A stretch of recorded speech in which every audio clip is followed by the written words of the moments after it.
క్లబ్లో షాకింగ్ సంఘటన జరిగింది. బెంగళూరు మీడియాలో మాట్లాడుతుండగా కాంగ్రెస్ నేత సీకే రవిచంద్రన్ గుండెపోటుతో మృతి చెందారు. ముడా స్కామ్లో సీఎం సిద్ధరామయ్యకు మద్దతు తెలిపేందుకు కాంగ్రెస్ నేత చంద్రన్ ప్రెస్తో మాట్లాడుతూ ఉండగానే ఒక్కసారిగా గుండెపోటుకు గురయ్యారు. దీంతో కుర్చీ మీద నుండి ఆయన కింద పడిపోయారు. ఇంతలో పక్కన ఉన్నవాళ్లు అలర్ట్ అయ్యేలోపు సంఘటనా స్థలంలోనే ఆయన ప్రాణాలు కోల్పోయారు.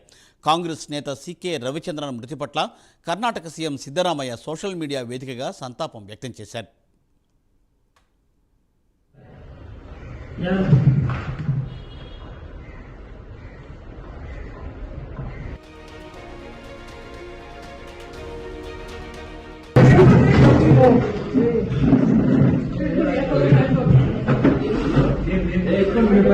ನಾನು ಇಲ್ಲಿ ಎಲ್ಲ ಮಾಧ್ಯಮ ಮಿತ್ರರಿಗೆ ಒಂದೇ ಒಂದು ಕೆಲವು ಪಾಯಿಂಟ್ಸ್ಗಳನ್ನ ಬೆಳಕು ಚೆಲ್ಲುವ ಕೆಲವು ಪಾಯಿಂಟ್ಸ್ಗಳನ್ನು ಹೇಳಿದ್ಮೇಲೆ ಇನ್ನು ಎಲ್ಲ ಸ್ನೇಹಿತರು ಡಾಕ್ಟರ್ ಅಂತ್ಯಾಜಿ ಅವರು ಮಾತಾಡ್ತಾರೆ.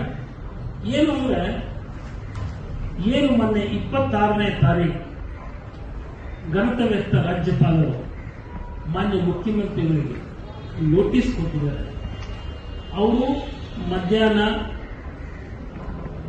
ಅವರೊಂದು ದೂರು ಕೊಡ್ತಾರೆ. ಯಾರು